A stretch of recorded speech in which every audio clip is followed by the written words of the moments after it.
Hi guys, welcome back to my channel. Welcome if you are new. My name is Heather. I'm a homeschooling mom of 3 kids, elementary, middle, and high school.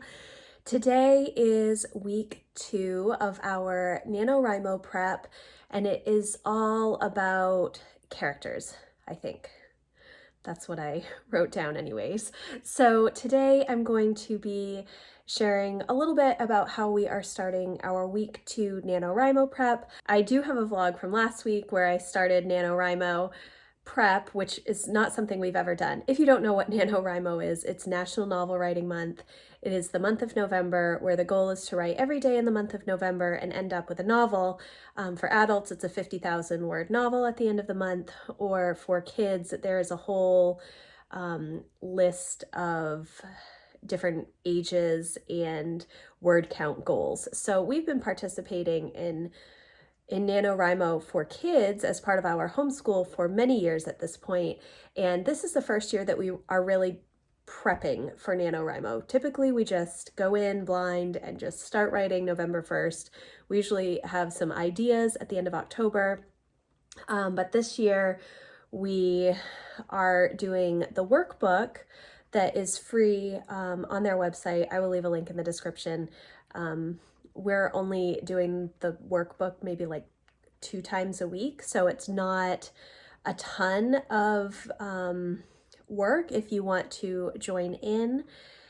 And yeah, so this is making up the majority of our English and language arts through the end of the 2022 year. So yeah, today we're going to be working on characters. I'm going to sort of share what we're working on and how I present it to the kids, all of that fun stuff. Kind of to just give you an idea, there isn't a ton of information out there on how people use NaNoWriMo in homeschooling, so I thought that it would be helpful.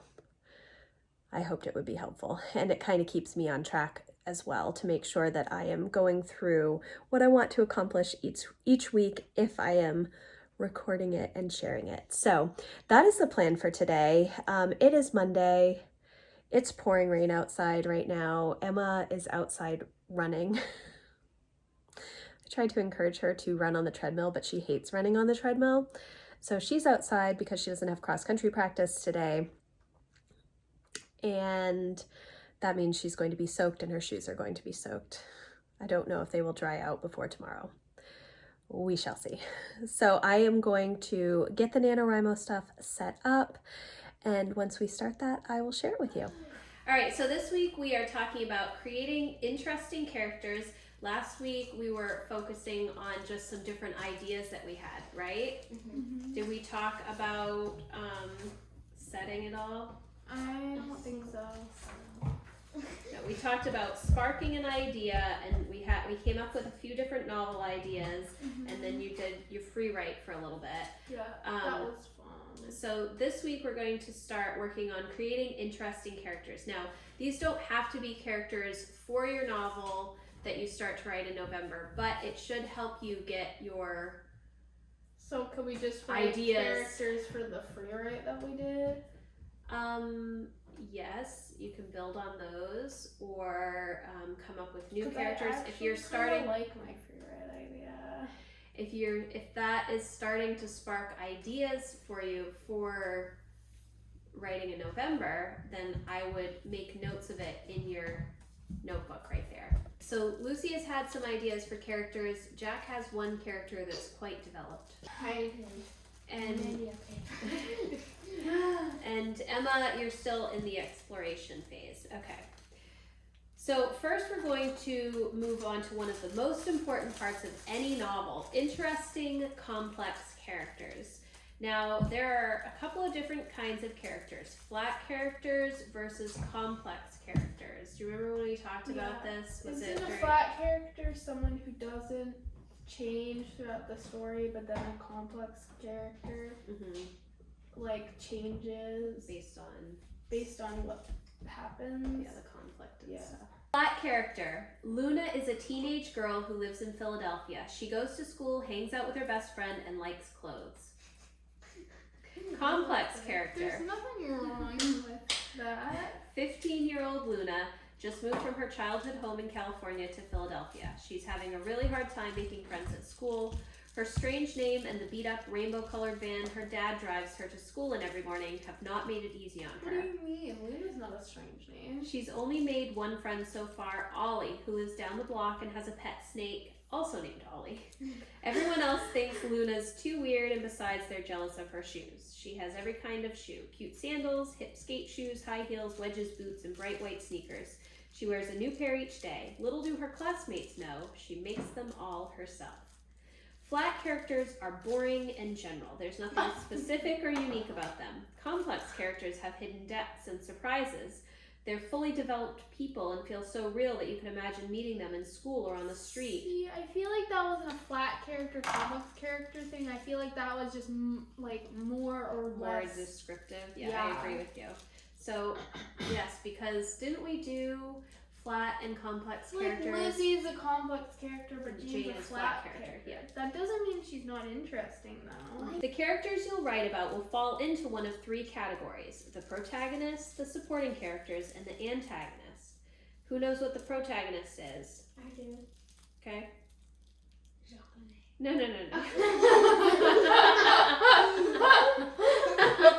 Who has a protagonist created?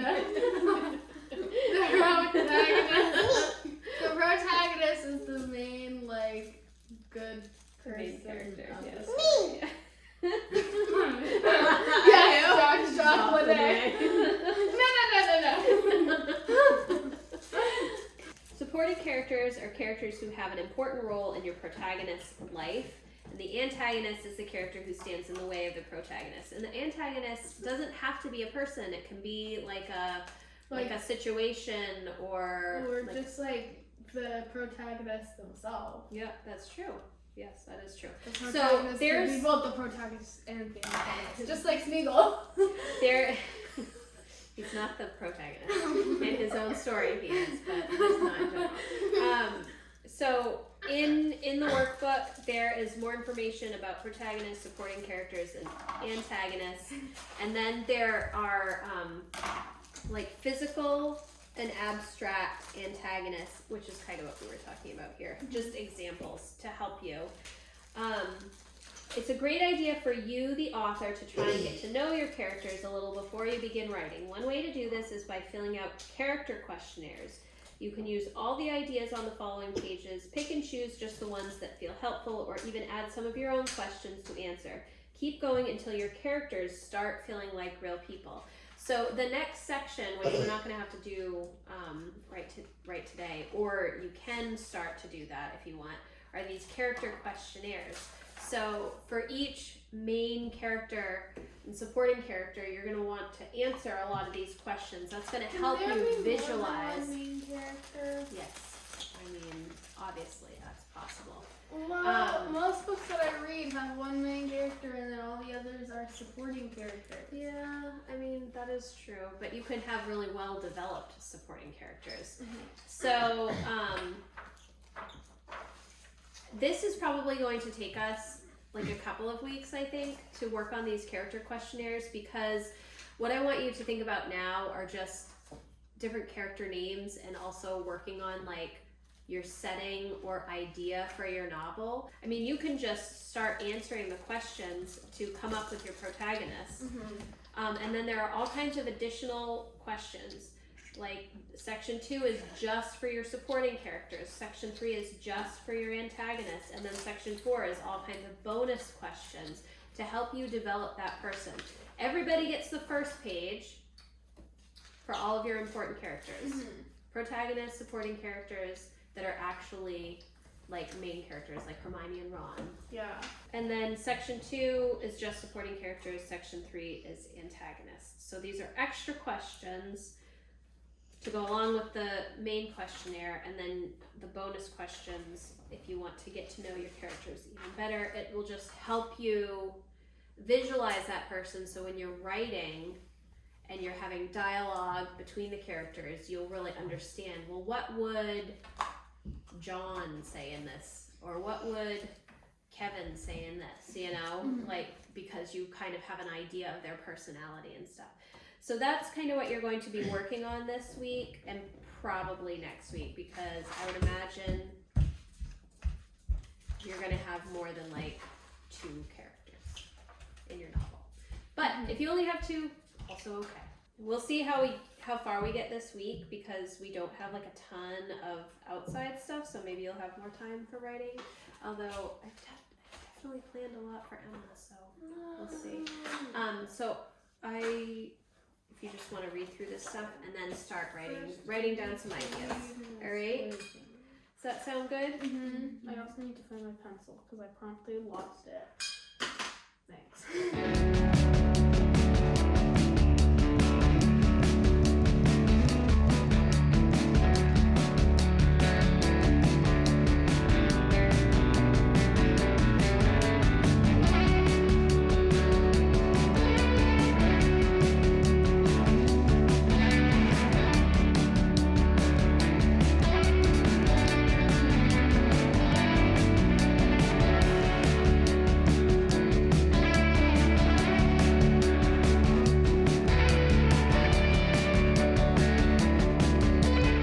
Okay, so Emma is just finishing up some of her character questions right now for what she's working on today.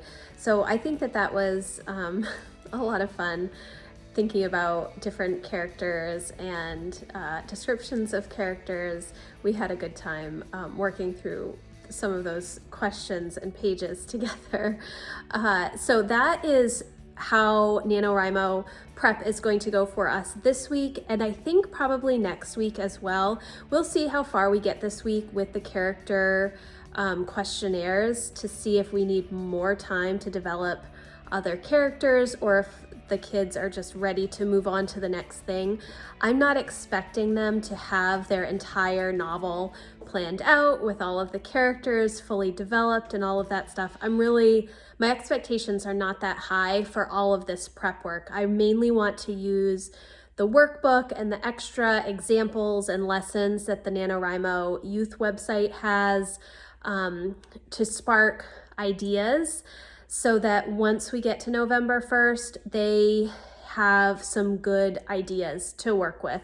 That is my main goal. If they take a lot of the information that we have done, that we do over the next several weeks and want to incorporate that into their stories, great. If they want to scrap it all, that's also fine. I think that this is just a good exercise to get them thinking about different ideas, different characters, different settings, how they want to set up their novels, all of that kind of stuff. So I think it was a successful start to week 2.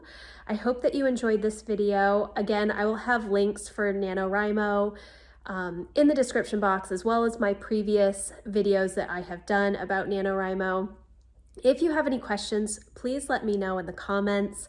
If you like this video, please give it a thumbs up, and I will see you in the next one. Thanks, guys. Bye.